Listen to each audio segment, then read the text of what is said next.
tutulog na, madaling araw na, gabi na, madaling araw na, inabot na ng umaga, nag-cellphone pa rin, nagpe-Facebook, nanonood ng mga TikTok, nag-YouTube, puyat, wala ka sa focus kung ano ang tama na dapat mong ginagawa.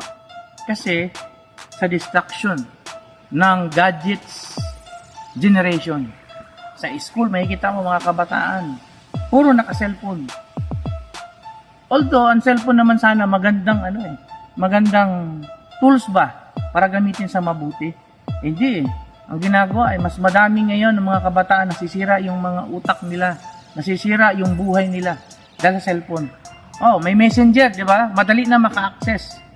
Mag-add ka lang ng mga friends, pwede mo nang kausapin. Tignan mo, messenger lang yung mga kabataan natin.